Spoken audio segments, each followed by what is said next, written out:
Welcome back to our trip through Exodus on this great adventure through this time where Moses is up on the mountain receiving the law from God. We're at verse 31, or excuse me, chapter 31 today.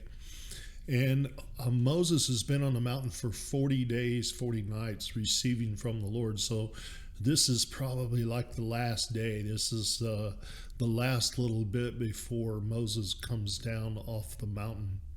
Let's pick up in verse 1 of chapter 31. Then the Lord said to Moses, See, I have chosen Bezalel, son of Uri, the son of Hur, of the tribe of Judah, and I have filled him with the Spirit of God, with wisdom and understanding, with knowledge, and with all kinds of skills, to make artistic design for work in gold, silver, and bronze, to cut stones, to work in wood, engage in all kinds of crafts.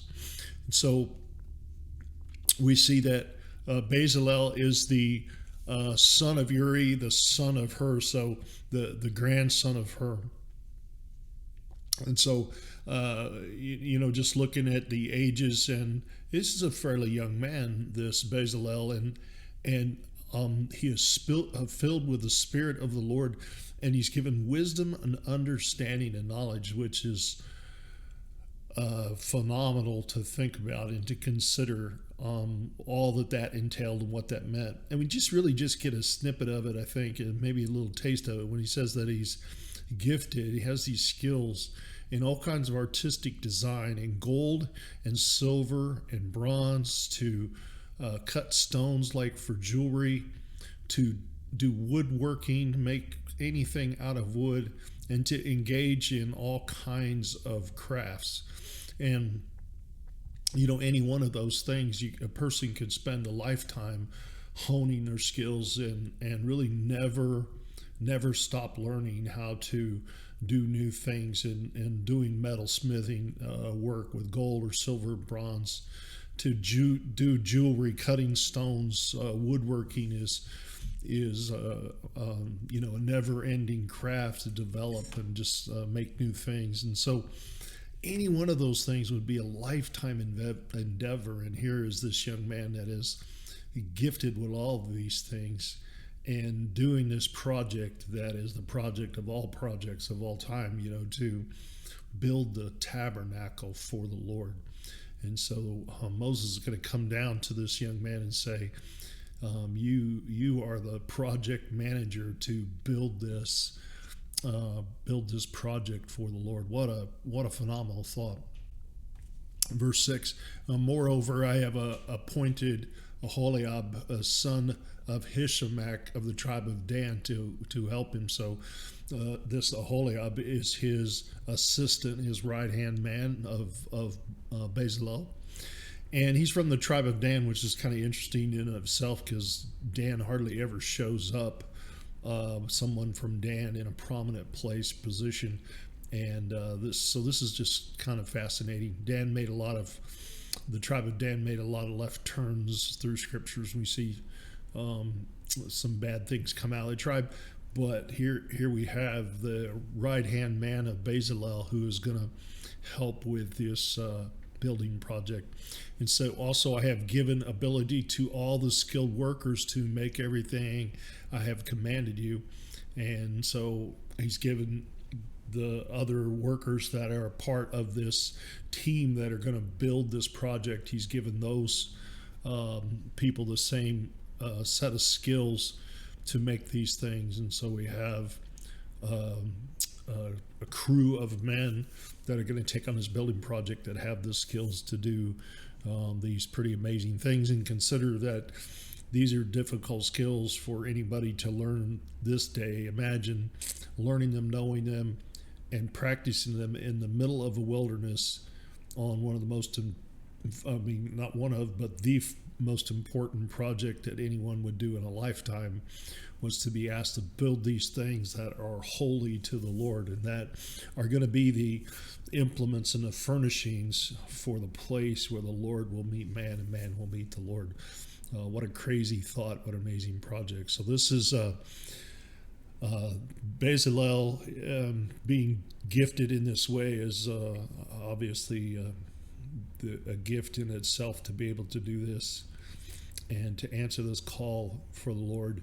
And he's going to build the tent of meeting, the Ark of the Covenant law with the atonement cover on it, and all the other furnishings of the tent, the table and its articles, and the pure gold lampstand and all its accessories, the altar of incense, the burnt altar of burnt, the altar of burnt offering, and all the utensils, the basin with its stand, and also the woven garments, both the sacred garments for Aaron, the priest, and the garments for the sons when they serve as priests, and the anointing oil and the fragrant incense for the holy place. They are to make them just as I commanded. And so this is the two men that are going to lead this project.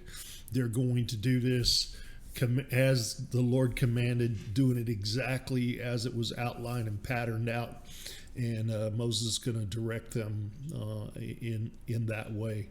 And so we move on to verse 12, kind of an interesting end to the 40 days on the mountain. The Lord speaks once again to the Sabbath, which he has done several times already and will continue to do. Then the Lord said to Moses, say to the Israelites, you must observe my Sabbaths. This will be a sign between me and you for generations to come, so you may know that I am the Lord who makes you holy. And so we see that this is the Sabbaths are a sign, and it's going to signify some things to them. And so he says this is going to be a sign to them for generations to come, so that they will know that I am the Lord. And so the Sabbath was to inform them of the Lord, and that he is the Lord, and that he is the one that makes them holy, that he has set them apart and makes them holy. Verse 14, observe the Sabbath because it is holy to you. The Sabbath was not for God. God made the Sabbath for man, and that he set apart this day. He set this Sabbath day apart for them, that man is designed to have rest, to have that time of refreshment. And so the Lord sets that time. And in that time, we were to look to the Lord and find that rest and that refreshment in him, that renewal, that weekly renewal to resume our work. And so you look at it, just this size of this building project that Moses is carrying down the mountain. And you think of that in respect that this could suddenly look at this very important project, and we've got to work around the clock, and we've got to get this thing done and make God happy.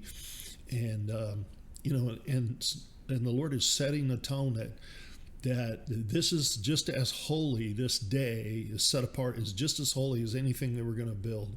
Anything on that project, this was just as holy. And this day was set apart for them, and they were not to supersede that by anything else. That this was sort of this ongoing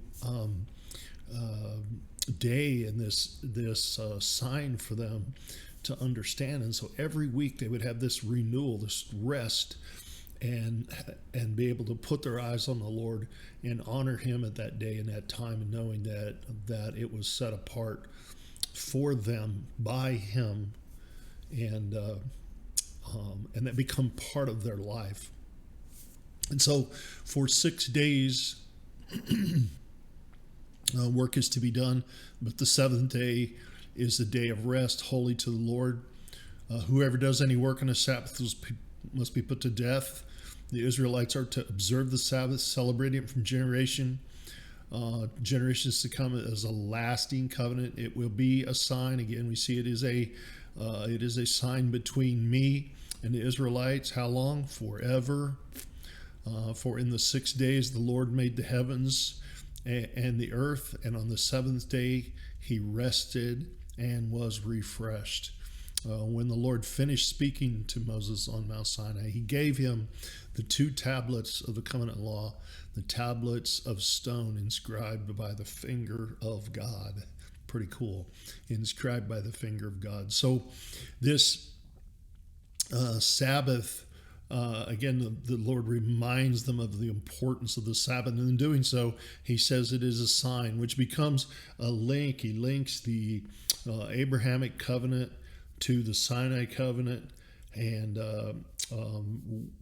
through this Sabbath rest, he sets it apart as holy, and the Sabbath was holy again as anything else they were doing, and to have that holiness, it was to be this lasting covenant, and it was a commemoration of the creation and honoring of the Creator. And so all of those things rolled up into this Sabbath that became, part of the law.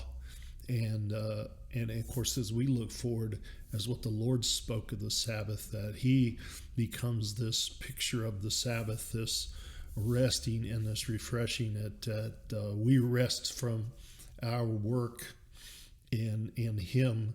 And we find that refreshment and that rest in Him. But the idea of the Sabbath by our Creator to give us this day of rest and refreshing is important. If anyone that's ever sort of supervised people know that people don't do well when they work 7 days a week, and we are creatures that need family. We need off time. We need play time. We need lots of other things in our life. We can never be just about work. And lots of people will do that because they like overtime and things. But after a certain time, you begin to just sort of pace yourself, and you might work 7 days, but you don't get any more productivity than if you just work 6 and take a day off of rest, or 5 and 2, or whatever it may be. But people are designed to have that time and that refreshing, and it's proven out over and over again, and it just proves what the truth of what God has established and given us. And so how very cool that the Lord ends this whole session of instruction towards Moses, that He's going to bring all this pattern and everything down after 40 days on the mountain. Moses had been up in the mountain. The mountain was this cloud descending on it. It looked like a cloud of fire. A consuming fire had descended on the mountain. Moses was right up in this mountain. Joshua is still waiting. Mr. Faithful still waiting, because Moses said he would be back, and he believed it. And Aaron was in charge with her, and they went down the mountain. And things weren't going so well down there. And 40 days of watching this fire burn on top of the mountain, I think they probably, at some point, which may have been a few hours, a few days, a few weeks, somewhere along the line, they decided Moses did not survive that encounter with the Lord, and they began to seek other ways. And so that's where this is going in chapter 32, and the narrative will come back down off the mountain, and we'll see Moses deal with the incident of the golden calf. So again, this is just a great adventure through the book of Exodus, and I love I guess it's kind of Bible geeky, but I love the just endeavor to dig into this. And there's so much more than what we're covering here. We're just really moving fairly quickly through, but you could really dig into a lot of these things and spend some time meditating on them, and on working them out and reading on them and studying on them. So I encourage you to attempt to do that. And so I look for you next time when we take on the golden calf incident in chapter 32. Please hit like and subscribe, and we'll see you next time when we take on 32.